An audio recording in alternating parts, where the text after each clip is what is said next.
여러분 안녕하십니까? 광주 MBC 뉴스데스크입니다. 광주 군공항을 전남으로 이전하기 위한 절차가 진행 중이죠. 무안과 한평 지역민을 상대로 여론조사를 했더니 흥미로운 결과가 나왔습니다. 한평은 오차 범위 내에서 반대가 약간 높았고 무안은 큰 차이로 반대가 높았는데요.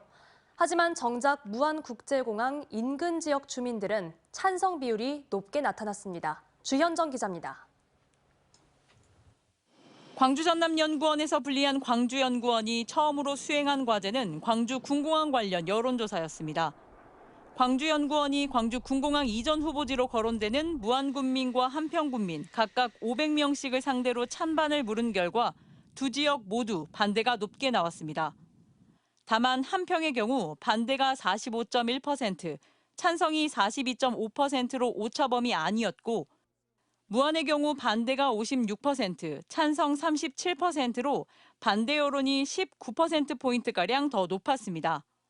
흥미로운 지점은 무안과 한평 모두에서 지역마다 찬성과 반대 양상이 다르다는 겁니다. 무안의 경우 광주 군공항이 옮겨간다면 이전지가 될 가능성이 큰 무안국제공항 인근 4개 지역민들의 군공항 이전 찬성 의견이 높았습니다. 한평 역시 군공항 이전 후보지로 꼽히는 해안가 5개 읍면의 찬성 의견이 반대 의견보다 높은 것으로 나타났습니다. 찬성하는 첫 번째 이유로 지역 발전을 많이 꼽았습니다. 다만 반대하는 이유로는 소음 피해를 염려하시는 분들이 많았습니다. 군공항 이전 시 고려해야 할 첫 번째 요소인 것으로 한편 이번 여론조사 결과는 전라남도가 무안공항 활성화를 위해 광주 민간공항과 군공항의 동시 무안 이전이 필요하다는 여론전을 펼치는 가운데 나온 것이어서 전라남도의 여론전이 얼마나 효과가 있었는지 양 시도가 분석하고 있습니다. MBC 뉴스 주현정입니다. 검찰의 특수활동비 보도 오늘도 이어갑니다. 2017년 9월 법무부는 특활비 집행제도 개선 방안을 마련했습니다. 법무부 장관과 검찰총장은 제도 시행 이후 특활비 집행이 매우 깐깐하게 관리되고 있다고 했는데 과연 그럴까요? 제도 시행 이전과 이후를 자세히 비교해봤더니 특활비 집행은 오히려 더 간편해진 것으로 나타났습니다. 탐사보도 이어가고 있는 부산문화방송 류재민 기자가 취재했습니다. 검찰의 특활비 오남용 문제는 지난 2017년 4월 이영렬 돈봉투 만찬 사건이 불씨가 됐습니다. 대통령이 직접 감찰 지시를 할 정도로 검찰개혁의 전환점이 된 사건이었습니다. 엄정히 조사하여 공직 기강을 세우고 청탁금지법 등 법률 위반이 있었는지 여부도 확인해야 합니다. 법무부와 대검이 TF를 구성해 마련한 특활비 집행 제도 개선 방안은 2017년 9월부터 적용됐습니다. 카드 사용과 집행 내용 확인서를 생략할 때는 반드시 기관장 결재, 그리고 지출 내역 기록부를 작성하라고 했습니다. 검찰총장과 법무부 장관은 제도 개선 이후 특활비는 더 꼼꼼하게 관리되고 있다고 말했습니다. 그 전에 거를 얘기하는 것 자체가 저는 좀 너무 이 재탕삼탕 얘기 같다는 생각 듭니다. 지금 잘하고 있습니다. 부산지검 동부지청의 2017년 1월부터 8월까지 특활비 집행 내역입니다. 제도 개선 바로 직전의 자료입니다. 금전출납부에 일자별로 집행 금액이 정리돼 있고 해당 지출 금액마다 카드 사용 내역서가 붙어 있습니다. 전체 카드 승인 내역도 따로 출력해 증빙 자료로 첨부했습니다. 물론 지출 사유를 기재하지 않은 일자와 금액만 기록한 부실 증빙이지만 최소한 카드 사용 원칙은 지켰습니다. 이거는 카드 영수증 아닌가요? 네, 카드로 사용되더라고요. 제도 개선 이유는 어떨까? 지출 내역 기록부와 함께 딸린 집행 내용 확인서입니다. 100만 원을 한 번에 현금으로 받아가면서 확인서 달랑 한 장 썼습니다. 특히 동부지청은 2020년부터 특활비를 통째 현금으로만 집행했습니다. 카드 영수증도 없이 현금으로 지급된 이 금액이 무려 1억 5,500만 원이 넘습니다. 카드 사용이 원칙이라던 제도 개선 방안은 지켜지지 않았습니다. 총무과에서 관리하는 금보나 뭐 이런 데서 나가겠네요. 제도 개선 이전과 달라진 건 집행 내용을 따로 기재했다는 점입니다. 정보 공개 과정에서 전부 가려졌는데 다른 지역 일부 검찰청의 집행 내용에서 공판 활동 지원, 정보 활동 지원 같은 문구가 발견됐습니다. 모호한 집행 사유를 적어놓고 오히려 간편하게 특활비를 받아갔을 것으로 추정되는 이유입니다. 특수활동비 전체의 목적성에 가까운 수사활동비 지원이나 공판 지원 같은 이름을 쓰면 사실은 이거는 예산 집행의 투명성을 설명하는데 너무 부족한 정보이고, 법무부가 내놓은 특활비 제도 개선 방안은 다른 공공기관들이 이미 다 지키고 있던 기재부 예산 지침과 감사원 계산 증명 지침을 새삼 반복한 것에 불과합니다. 그리고 내부 점검을 강화하라는 하나마나한 내용을 덧붙였습니다. MBC 뉴스 류재민입니다. 이재명 민주당 대표와 동조단식을 함께하고 있는 정치인들이 이재명 대표를 향한 사전 구속영장과 관련해 정부와 민주당 모두를 비판했습니다. 정진욱, 박노원, 김명선, 최영호 등 이 대표와 함께 단식 농성투쟁을 하고 있는 10여 명은 오늘 5.18 민주광장에서 군사 독재 정권보다 지독하고 무도한 검사 독재 정권을 두고 볼 수 없다며 민주당은 체포동의안 부결을 당론으로 채택하고 정권 규탄 투쟁에 나서라고 촉구했습니다.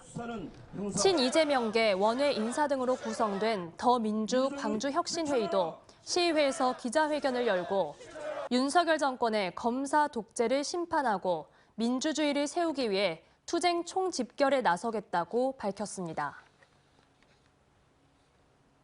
지난 휴일 광주 도심 밤거리에서 술에 취한 30대 남성이 일면식도 없는 시민에게 흉기를 휘두르는 이른바 묻지마 범죄가 일어났습니다. 천홍희 기자가 보도합니다. 일요일 새벽 광주 도심 유흥가의 식당 CCTV 화면입니다. 3, 4, 5 모여 담배를 피우고 있는 사람들에게 한 남성이 성큼성큼 다가오더니 손에 쥐고 있는 흉기를 휘두릅니다. 피해자가 얼굴을 감싸주며 자리를 피하자 주변의 시민들이 합세해 남성을 제압합니다. 경찰에 붙잡힌 39살 이모 씨와 피해자 26살 유모 씨는 일면식도 없는 사이였습니다. 너 이리 와봐 하시면서 바로 와가지고 순식간에 그냥 제 머리 뒤통수를 잡은 다음에 만취한 상태였던 이 씨의 묻지마 난동은 이뿐만이 아니었습니다. 이 씨는 흉기를 휘두르기 전 이 공원 일대에서 술을 같이 마신 동료의 얼굴을 주먹으로 때려 기절시킨 뒤 번화가 쪽으로 이동했습니다. 범행 장소에 와서는 소주병을 들어 길 가던 20대 여성을 아무 이유 없이 위협하다 눈이 마주친 피해자에게 다가가 범행을 저지른 겁니다. 제압을 하고 좀 시간이 안 됐을 무렵에 웃으면서 너희들 나 때리면 너네들 똑같은 사람 된다. 해봐라. 이런 식으로 계속 저희를 토벌하고 있었습니다. 범죄가 일어난 거리는 최근 잇따르는 이상동기 범죄 예방을 위해 경찰이 순찰을 강화한 구역이었지만 범죄를 막진 못했습니다. 한편 경찰이 특수상해 혐의로 이 씨에 대해 구속영장을 신청했지만 법원은 증거가 확보됐고 도주 우려가 없다는 이유로 영장을 기각했습니다. MBC 뉴스 천홍입니다. 기아 타이거즈가 지난주 투수진의 부진과 박찬호의 공백 속에 4연패의 수렁에 빠졌습니다. 그나마 SSG의 연패로 가을 야구 마지노선인 5위를 지켰지만 시즌 막판 투타의 조화가 중요한 시점입니다. 한신구 기자의 보도입니다. 8대 8로 팽팽히 맞선 8회. 결정적인 1점 홈런을 맞으면서 경기를 내주고 가을 야구 경쟁 상대로 유력한 두산과의 경기에선 9회 연속 밀어내기 볼넷으로 경기를 혼납합니다. 기아 타이거즈가 지난주 4연패에 빠지면서 5위로 내려앉았습니다. 상대는 삼성과 롯데, 두산 등 하위팀이어서 더 높은 자리까지 비상을 기대했던 팬들의 실망감은 더 컸습니다. 연패 기간 선발 투수들의 부진으로 경기 초반에 승기를 내준 데다가 불펜진도 연이은 실점으로 제 몫을 못했습니다. 중심 타자 나성범이 계속해서 화끈한 화력쇼를 선보이고 있지만 활화산처럼 타오르던 타격 사이클이 하향 곡선을 그리고 있는 것도 한몫했습니다. 특히 팀의 선두 타자로서 공수의 핵심이었던 박찬호의 부상 이탈 여파로 내야 수비진의 구멍이 뚫린 데다가 김도영마저 동반 부진으로 이어지면서 승리 공식에 먹구름이 드리워지고 있는 겁니다. 그나마 SSG가 5연패에 빠지면서 0.5게임 차로 가까스로 5위를 유지한 게 다행일 정도입니다. 더욱이 지난주에도 비록 2경기가 취소돼서 기아는 이번 주 쉬는 날 없이 두산, LG, 키움, 한화, KT를 상대로 잔여 경기 일정 7연전을 치러야 합니다. 잦은 이동으로 인해서 체력과 컨디션 관리가 무엇보다 중요한데 그나마 부상으로 이탈했던 선발 투수 산체스가 이번 주 복귀할 예정이어서 투수진 운용에 숨통이 트일 전망입니다. 기아에게 남은 경기는 이제 26경기. 한 경기 한 경기 결과에 따라서 4위에서 6위까지 순위가 엇갈리는 가을 야구를 향한 살얼음판 승부가 이어지고 있는 가운데 시즌 막판 투타의 집중력이 어느 때보다 절실해졌습니다. MBC 뉴스 한신구입니다. 제104회 전국체전이 20여일 앞으로 다가온 가운데 해남에서 전국체전 성화가 특별 체화됐습니다. 전남 곳곳에서 전국체전 분위기가 점차 무르익어가고 있습니다. 안준호 기자가 취재했습니다. 전국체전 첫 번째 성화가 특별 체화된 대한민국 최남단 해남군 땅끝마을. 제104회 전국체전과 43회 전국장애인체전의 첫 번째 성화가 특별 체화됐습니다. 체화! 여러분, 체화가 됐습니다!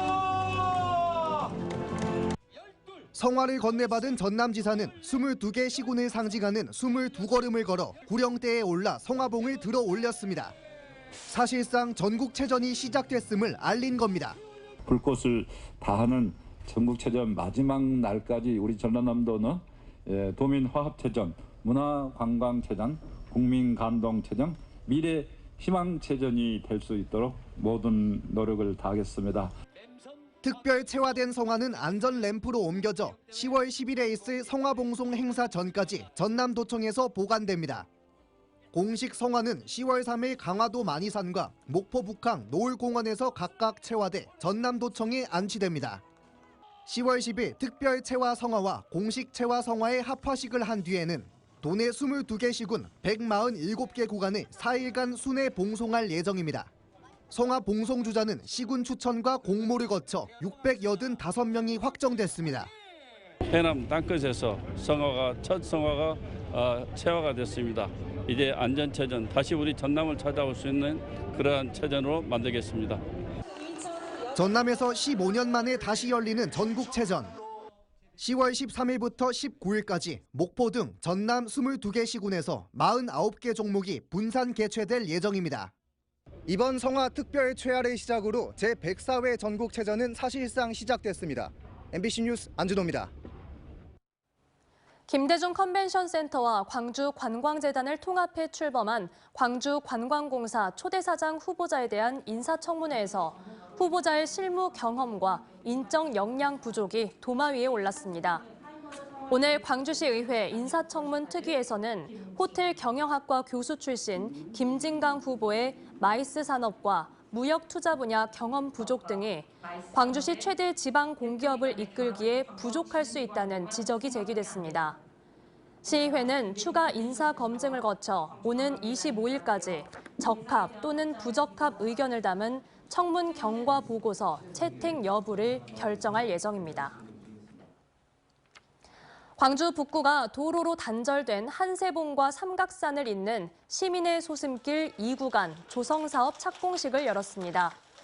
시민의 소슴길 사업은 무등산 자락인 군왕봉에서 영산강까지 23.5km를 잇는 사업으로 단절된 생태 통로를 복원하고 도시 전체를 한 번에 잇는 친환경 숲길을 조성하기 위해 언제 어디서나 내 손 안의 뉴스, 광주 MBC 뉴스 유튜브 구독으로 함께하세요.